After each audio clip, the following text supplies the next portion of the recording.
ایک اور حدیث ہے صحیح بخاری میں نبی کریم صلی اللہ علیہ وسلم کی کہ آپ نے ایک خواب دیکھا، اور انبیاء کے خواب سچے ہوتے ہیں، تو آپ نے خواب میں کچھ چیزیں دیکھی جو بڑی انہونی سی تھی.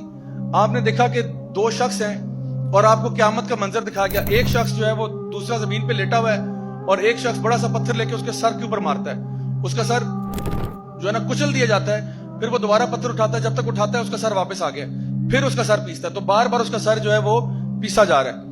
ایک اور دو شخص دیکھے جس میں سے ایک شخص ایسے آگے لیٹا ہوا ہے، دوسرا جو ہے ایک ہک اس کے یہاں پہ ڈالتا ہے اور اس کی پوری چیکس کو پھاڑ دیتا ہے. پھر اس سائڈ پہ ہک ڈالتا ہے، یہاں سے چیکس پھاڑ دیتا ہے. پھر نیچے ہک ڈالتا ہے، نیچے سے منہ کھول دیتا ہے. پھر اوپر سے ڈالتا ہے، اوپر سے منہ چیر دیتا ہے. اور جب یہ کرتا ہے تو پھر اس کا منہ واپس آتا ہے. پھر وہ پروسیس ریپیٹ کرتا ہے، ادھر سے منہ پھاڑتا ہے، ادھر سے اوپر نیچے. یہ پروسیس بار بار آپ نے دیکھا. بڑے خوفناک مناظر دیکھے آپ نے، صحیح بخاری کی حدیث ہے. پھر فرمایا کہ آپ نے دیکھا کہ کچھ لوگ ہیں جو برہنہ حالت میں ایک تندور میں ان کو پکایا جا رہا ہے. مرد اور عورتیں، ایک بڑا سا تندور ہے، اس کے اندر ان کو پھینکا ہوا ہے اور ان کی چیخوں کی آوازیں بہت دور سے آ رہی ہیں. یعنی وہاں پہ ڈسٹینسز اتنے ہیں لیکن کہاں دور تک ان کی آواز آ رہی ہے. پھر آپ نے دیکھا کہ ایک شخص ہے جو کہ پانی میں تیر رہا ہے، یعنی ایک ایکچولی خون کے دریا میں خون میں تیر رہا ہے. اور جب خون میں تیرتا ہے تو ایک پتھر ہے جو اس کے منہ پہ مارا جاتا ہے جب وہ جو ہے نا کنارے پہ آتا ہے. تو جب پتھر اس کے منہ پہ پڑتا ہے تو وہ اس کی بلو سے بہت پیچھے چلا جاتا ہے. پھر وہ پتھر کو اپنے منہ میں لیے واپس آتا ہے. ایک شخص جو کنارے پہ کھڑا ہے وہ پتھر دوبارہ اس کے منہ سے نکالتا ہے، پھر اس کے منہ پہ مارتا ہے اور اتنی زور سے لگتا ہے کہ وہ دور چلا جاتا ہے. پھر وہ منہ کو پتھر میں لیے جو ہے نا دوبارہ سے واپس آتا ہے. پھر وہ یہ پروسیس ریپیٹ ہو رہا ہے کہ بار بار وہ اس خون کے دریا میں تیر رہا ہے، آگے پیچھے بار بار مار بھی کھا رہا ہے اور بار بار پتھر واپس بھی لے کے آتا ہے. پھر آپ صلی اللہ علیہ وسلم نے دیکھا کہ ایک بہت ہی بھیانک شکل کا ایک شخص جو ہے وہ ایک آگ کے ارد گرد دوڑ ہے. ایک بیس نما چیز ہے، بڑے خوفناک سا شخص ہے.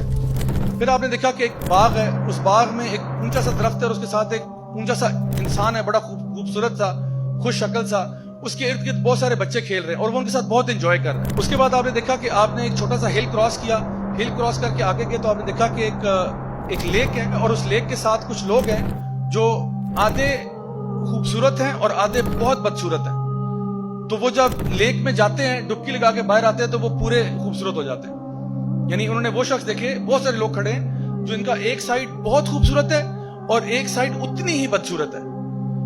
وہ اس دریا میں اس لیک میں جا کے ڈپ کر کے آتے ہیں، باہر آتے ہیں تو بالکل صاف ستھرے ہو کے اچھے لگ رہے ہیں. تو آپ نے فرشتوں سے پوچھا، آپ خواب میں دیکھ رہے ہو فرشتے آپ کو ٹور کرا رہے ہیں. آپ نے جب فرشتوں سے پوچھا کہ یہ سب کیا معاملہ ہے تو ان کو بتایا گیا کہ وہ جو دو شخص ہیں یہ وہ ہیں کہ جو قرآن کو پڑھتے تھے لیکن اس کو یاد نہیں کرتے تھے، اس کو اگنور کر دیتے تھے، اس کو نیگلیکٹ کرتے تھے. یعنی قرآن کو ان کو پتا تھا لیکن نہ تو اس کو یعنی صحیح طریقے سے پڑھتے تھے، سمجھتے تھے، نہ اس پر عمل کرتے تھے اور قرآن سے منہ پھیر چکے تھے حالانکہ گھروں میں ان کے قرآن پڑے ہوئے تھے. تو یہ وہ ہیں جن کے سر پیسے جا رہے ہیں کیونکہ اب آپ کو قرآن کا فائدہ ہی نہیں ہوا نا. آپ نے تو اوپر سے پڑھ لیا لیکن عمل ہی نہیں کیا، سمجھنے کی توفیق ہی نہیں ہوئی آپ کو.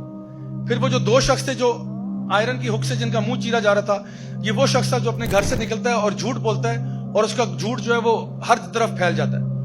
اور صحابہ کے دور میں یہ سمجھنا شاید تھوڑا سا مشکل ہوتا ہوگا لیکن آج تو بہت آسان ہے. سوشل میڈیا کا دور ہے، آپ ایک بات کرتے ہیں پوری دنیا میں پہنچ جاتی ہے.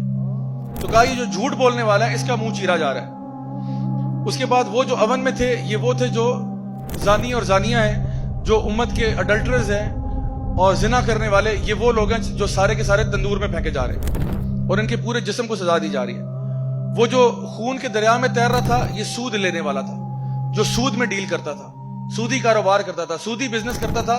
یہ خون کے دریا میں تیر رہا ہے اور اس کو پتھر پڑ رہے ہیں اس کے منہ کے اوپر. وہ جو ایک خوفناک سا شخص تھا یہ کون تھا؟ یہ مالک تھا، جہنم کا داروغہ تھا. یہ یاد رکھیں، یہ جو جہنم کے فرشتے ہیں نا، یہ عام طور پہ فرشتے کے بارے میں جب آپ کو کہا جاتا ہے کہ وہ تو بڑا فرشتہ ہے تو آپ کے ذہن میں بڑا خوبصورت سا اینجل آتا ہے، بڑے بڑے پیارے سے پر رہے ہیں اور خوبصورت سا چہرہ ہے. لیکن کچھ فرشتے انتہائی خوفناک ہیں، انتہائی خوفناک ہے. اور یہ جو جو ہے نا جہنم کے داروغے ہیں، جو 19 گیٹ کیپر جو بھیل ہیں، یہ انتہائی خوفناک فرشتے ہیں. اور یہ جو مالک ہے جو سب سے بڑا گیٹ کیپر ہے یہ بھی انتہائی خوفناک ہے. تو اب جہنم میں بڑے پیارے پیارے فرشتے نہیں دیں گے آپ کو. جہنم میں جو گارڈز ہیں وہ گارڈ بھی بڑے دہشت والے. تو یہ جہنم کے داروغے کو آپ صلی اللہ علیہ وسلم نے اپنے خواب میں دیکھا. اور وہ جو لمبا سا شخص تھا درخت کے پاس بچوں کے ساتھ کھیل رہا تھا، یہ ابراہیم علیہ السلام تھے. اور یہ ان بچوں کے ساتھ کھیلے تھے جو فطرت پر مر جاتے ہیں. یعنی بالغ ہونے سے پہلے بیچارے 2 سال 3 سال 4 سال کے بچے کا انتقال ہو گیا تو یہ ان کے ساتھ جنت میں کھیل رہے ہیں. اور وہ لوگ جو آدھے خوبصورت اور آدھے بدصورت تھے یہ وہ لوگ ہیں جو اچھے کام بھی کرتے تھے لیکن برے کام بھی کرتے تھے برابر برابر. یعنی یہ نہیں کہ ایک ہوتا ہے نا انسان نیکی کی طرف جاتا ہے, یہ وہ لوگ تھے جو 50-50 چل رہے تھے کہ بھئی ہم اچھے بھی کرتے ہیں, یہ جی آج رات ناچ گانا بھی ہوگا اور عشاء کی نماز بھی ہوگی, دونوں چیزیں ساتھ ساتھ چل رہی ہے. بھئی ہم تو دین اور دنیا کو لے کے چل رہے ہیں. یعنی انہوں نے دنیا جو ہے نا وہ اللہ کی نافرمانی کو دنیا کہہ رہے ہوتے کہ دین بھی ہے لیکن دنیا بھی تو ہے نا, اللہ کی نافرمانیاں بھی تو ساتھ ساتھ ہی چلتی ہیں. حالانکہ اللہ تعالیٰ فرماتے ہیں یا ایھا الذین آمنوا ادخلوا فی السلم کافہ, اے ایمان والو پورے کے پورے اسلام میں داخل ہو جاؤ. ولا تتبعوا خطوات الشیطان, اور شیطان کے نقش قدم پر نہ چلنا. مائی ڈیئر سسٹرز, یہ میں کوئی فیری ٹیل فکشن کی بات نہیں کر رہا ہوں, یہ ریئلٹی ہے. یہ وہ غیب کی باتیں ہیں جو نبی کریم صلی اللہ علیہ وسلم بتا کر گئے کہ باز آ جاؤ, اللہ کے بندو باز آ جاؤ, گناہوں سے توبہ کر لو, اللہ تعالیٰ کی رحمتوں کے دروازے کھلے ہوئے ہیں. اس کے باوجود تم توبہ نہیں کرو گے تو حالت آگے دیکھ لو کیا ہونے والی ہے.